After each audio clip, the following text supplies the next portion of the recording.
Assalamualaikum warahmatullahi wabarakatuh. Perkenalkan, nama saya Renali Rahadian, NIM 431 2012 0063. Di sini saya akan mempresentasikan hasil tugas UAS yang saya buat, yaitu tugas mata kuliah pengantar bisnis.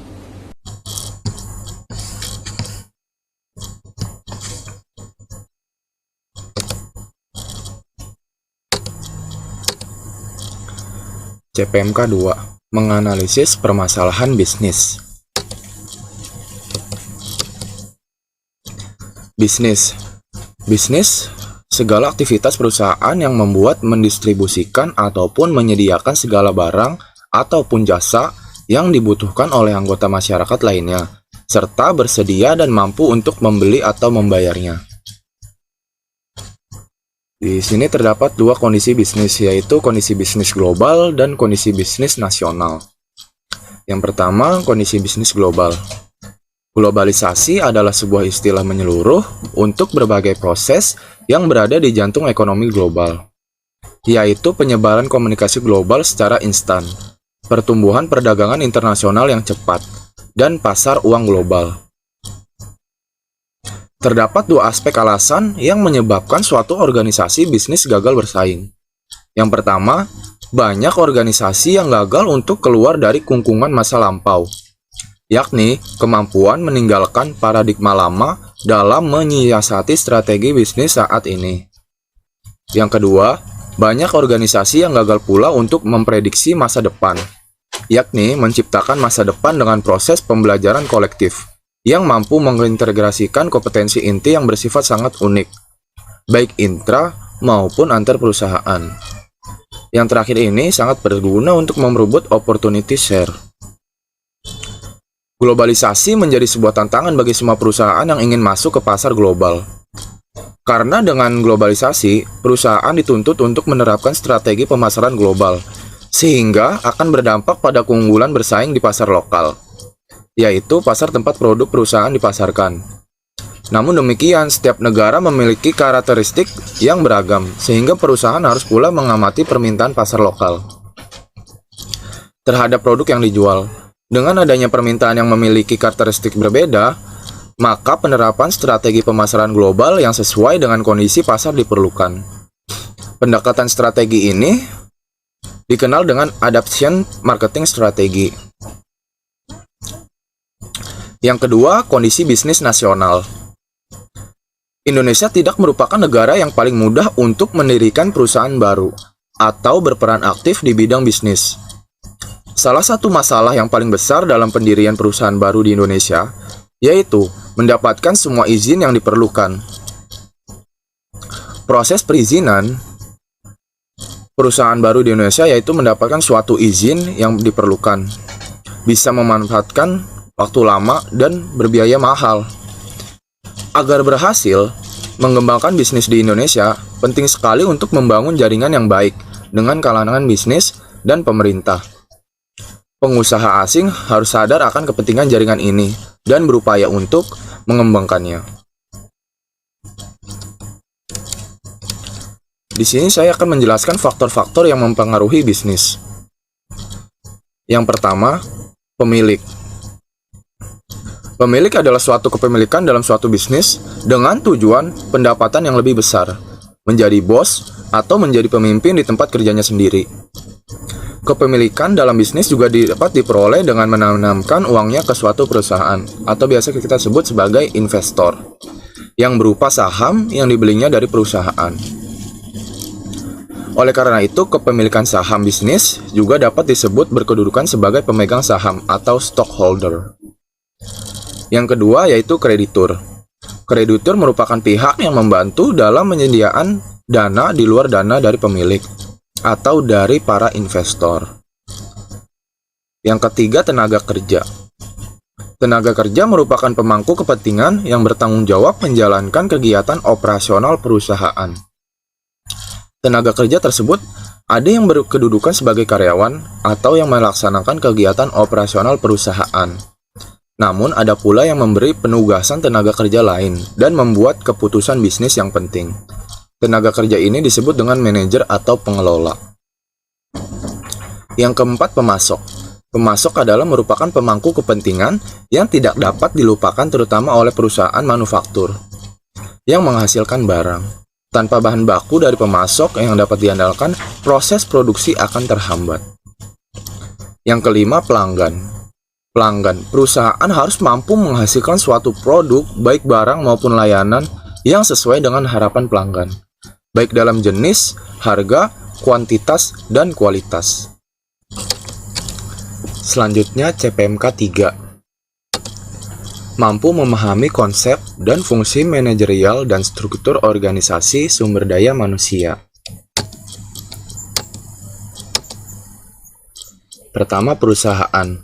Perusahaan sebuah organisasi yang mempunyai proses perubahan, keahlian, dan sumber daya ekonomi menjadi barang atau jasa yang diperuntukkan bagi pemuasan kebutuhan bagi para pembeli serta diharapkan akan memberikan laba kepada para pemiliknya.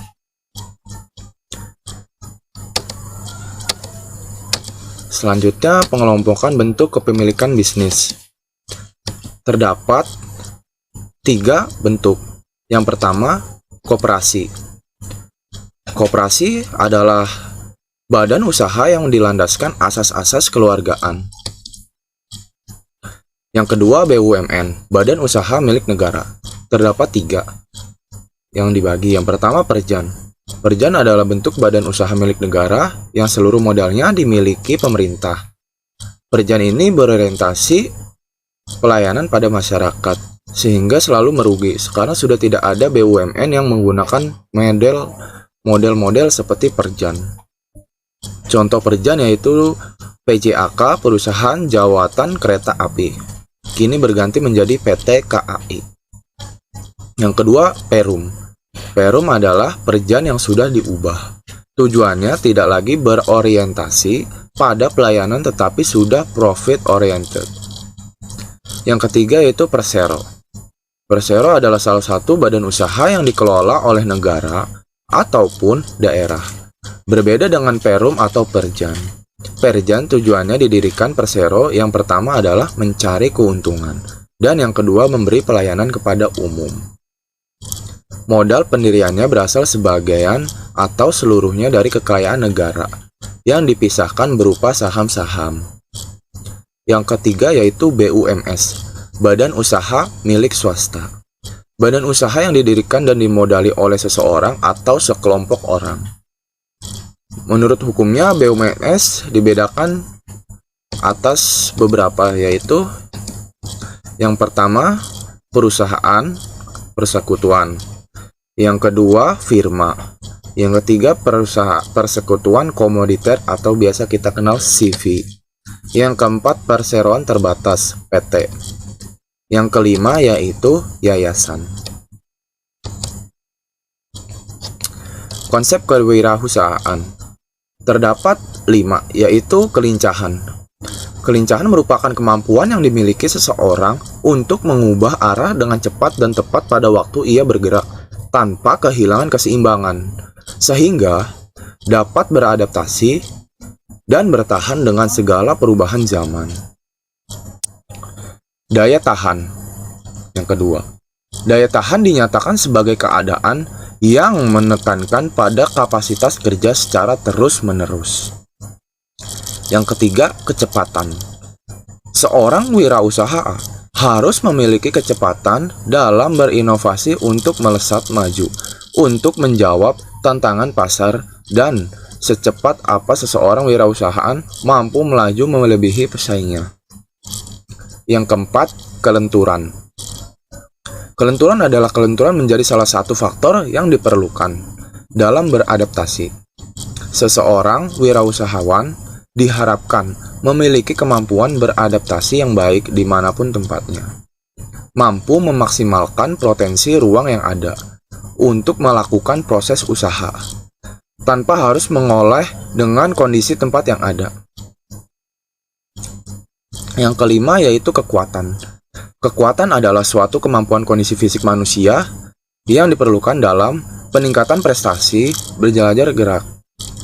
Kekuatan merupakan salah satu unsur kondisi fisik yang sangat penting dalam merespon kegiatan kewirausahaan karena dapat membantu meningkatkan fungsi komponen-komponen seperti kecepatan, kelincahan, dan ketepatan.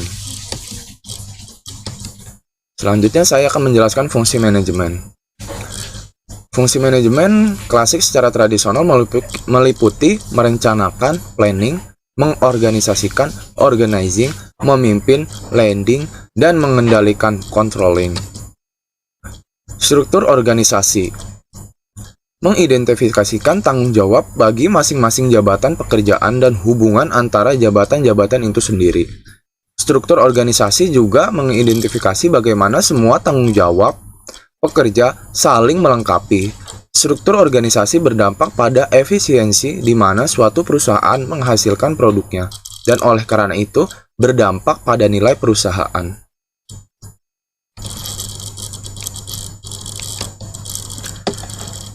Cara struktur organisasi suatu perusahaan mencapai rencana strategis. Yang pertama, alur pemerintah. Struktur organisasi mengidentifikasikan alur perintah yang mengidentifikasi jabatan pekerjaan yang harus dipertanggungjawabkan oleh masing-masing tipe karyawan. Alur perintah juga mengidentifikasikan siapa yang bertanggung jawab atas berbagai kegiatan. Karena para karyawan seringkali berhadapan dengan persoalan yang memerlukan komunikasi dengan divisi lain, maka akan membantu jika mengetahui siapa yang bertanggung jawab untuk setiap jenis pekerjaan. Yang kedua yaitu wewenang Dewan Direksi. Setiap perusahaan memiliki Dewan Direksi atau beberapa orang eksekutif yang bertanggung jawab untuk memantau kegiatan presiden perusahaan dan para manajer tingkat tinggi yang lain. Yang ketiga yaitu jangkauan pengawasan. Manajemen puncak menentukan jangkauan pengawasan atau jumlah karyawan yang berada di bawah setiap manajer.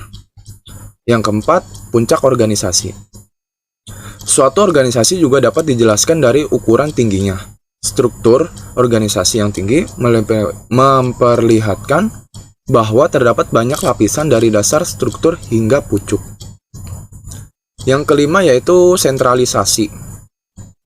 Beberapa perusahaan berusaha menyerahkan sebagian besar wewenang kepada para manajer. Manajer tingkat tinggi, yaitu disebut sebagai sentralisasi.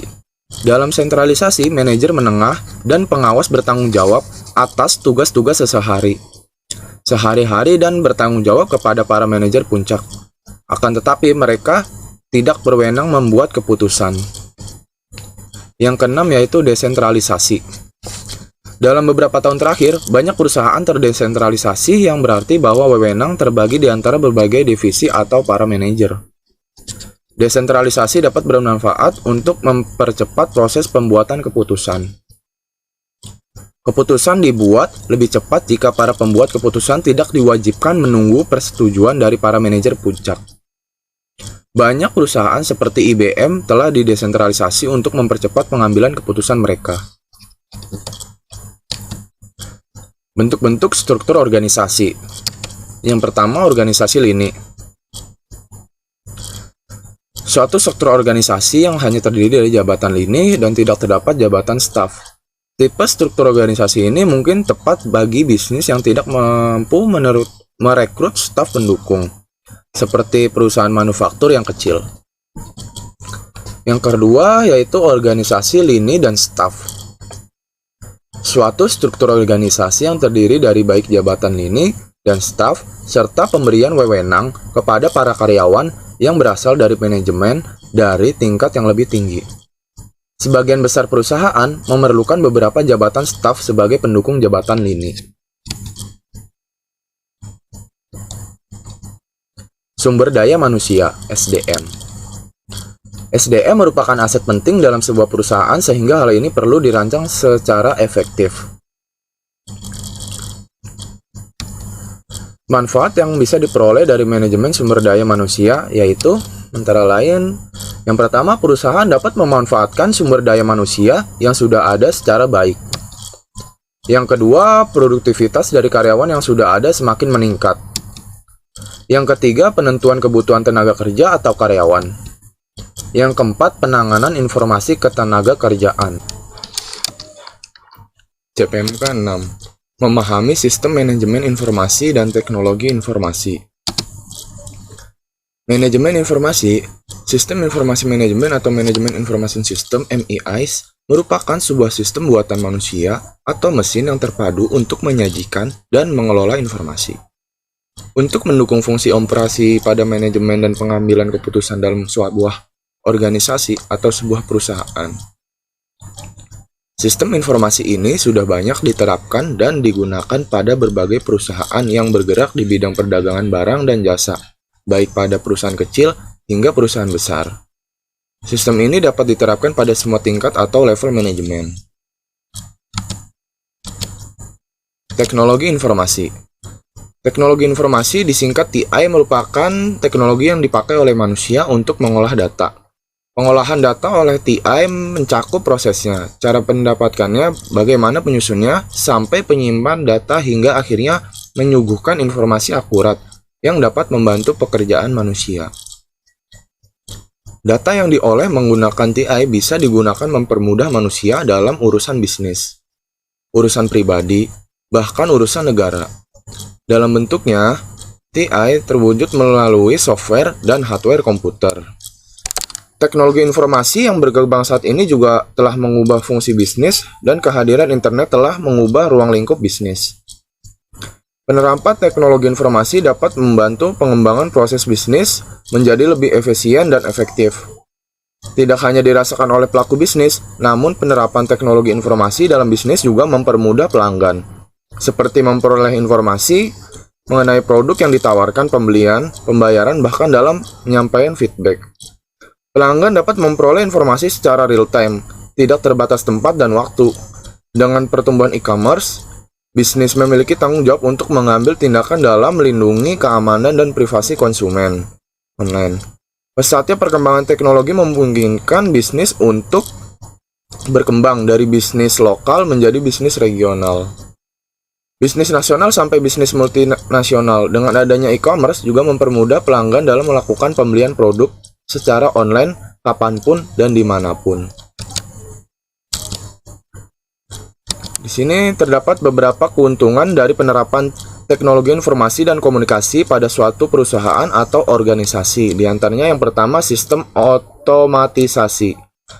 Semua sistem yang tadinya bersifat manual pada perusahaan atau organisasi tersebut berubah menjadi otomatis, sehingga dapat mengurangi biaya untuk tenaga kerjanya dan lain-lain. Yang kedua itu efisiensi.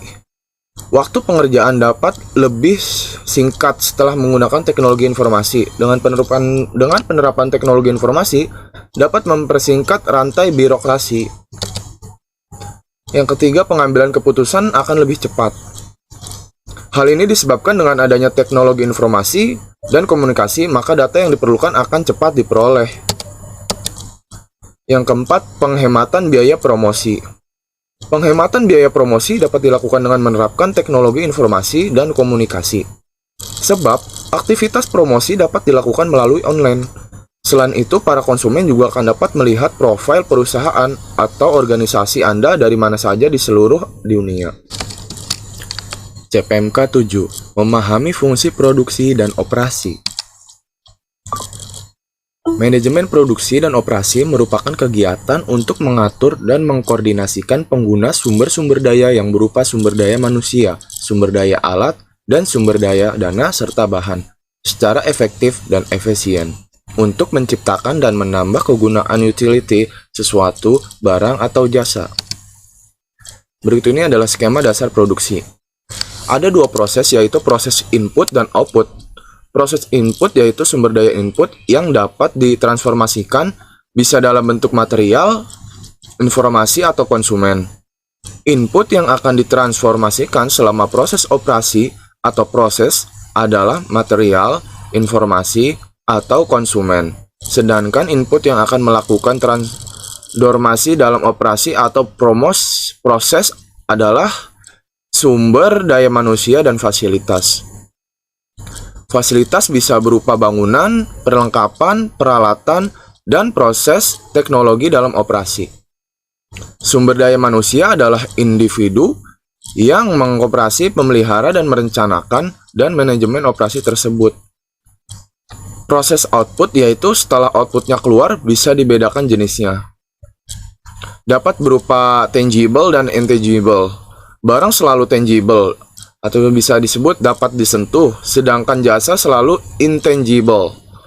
Tidak dapat disentuh tetapi hasilnya dapat dilihat atau dirasakan. Barang bisa disimpan tetapi untuk jasa lifetime-nya jauh lebih singkat, tidak bisa disimpan.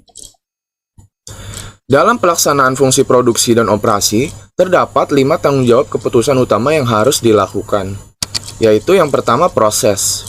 Proses adalah keputusan-keputusan dalam kategori ini menentukan proses fisik atau fasilitas yang digunakan untuk memproduksi barang dan jasa.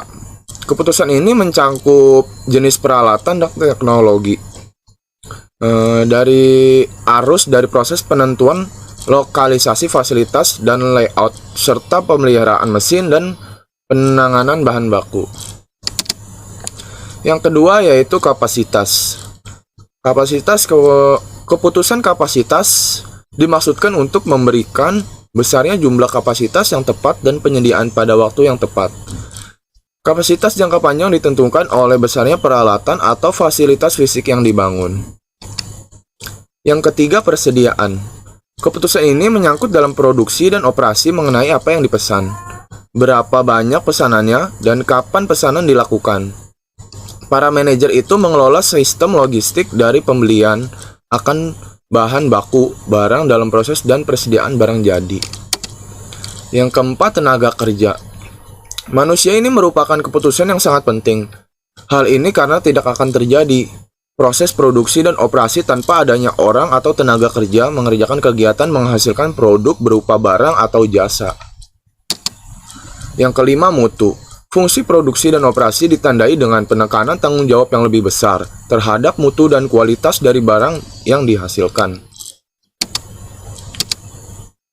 Fungsi operasional manajemen. Fungsi operasional manajemen operasional sebagai bentuk pengelolaan menyeluruh dan optimal pada aspek tenaga kerja, barang-barang, mesin, peralatan, dan bahan mentah, atau faktor produksi lain yang bisa dijadikan produk, barang, dan jasa yang lazim diperdagangkan. Kemudian di dalam fungsi operasional manajemen ada 5 hal. Yang pertama itu manajemen sumber daya manusia. Manajemen sumber daya manusia adalah penerapan manajemen berdasarkan fungsinya untuk memperoleh sumber daya manusia yang terbaik bagi bisnis yang kita jalankan dan bagaimana sumber daya manusia yang terbaik tersebut dapat dipelihara dan tetap bekerja bersama kita dengan kualitas pekerjaan yang senantiasa konstan ataupun bertambah. Yang kedua, manajemen pemasaran. Manajemen pemasaran adalah kegiatan manajemen berdasarkan fungsinya yang pada intinya berusaha untuk mengidentifikasi apa sesungguhnya yang dibutuhkan oleh konsumen dan bagaimana cara memenuhannya dapat diwujudkan. Yang ketiga, manajemen operasi atau produksi. Manajemen produksi adalah penerapan manajemen berdasarkan fungsinya untuk menghasilkan produk yang sesuai dengan standar yang ditetapkan berdasarkan keinginan konsumen. Dengan teknik produksi yang seefisien mungkin, dari mulai pilihan lokasi produksi hingga produk yang dihasilkan dalam proses produksi. Yang keempat, manajemen keuangan. Kegiatan manajemen berdasarkan fungsinya yang pada intinya berusaha untuk memastikan bahwa kegiatan bisnis yang dilakukan mampu mencapai tujuannya secara ekonomis, yaitu diukur berdasarkan profit. Tugas manajemen keuangan diantaranya merencanakan dari mana pembiayaan bisnis diperoleh, dan dengan cara bagaimana modal yang telah diperoleh dialokasikan secara tepat dalam kegiatan bisnis yang dijalankannya. Yang kelima, manajemen informasi. Manajemen informasi adalah kegiatan manajemen berdasarkan fungsinya yang pada intinya berusaha memastikan bahwa bisnis yang dijalankan tetap mampu untuk terus bertahan dalam jangka panjang. Sekian presentasi dari saya, semoga berkenan dan bermanfaat bagi teman-teman semua. Bila ada salah-salah kata, mohon dimaafkan. Wassalamualaikum warahmatullahi wabarakatuh.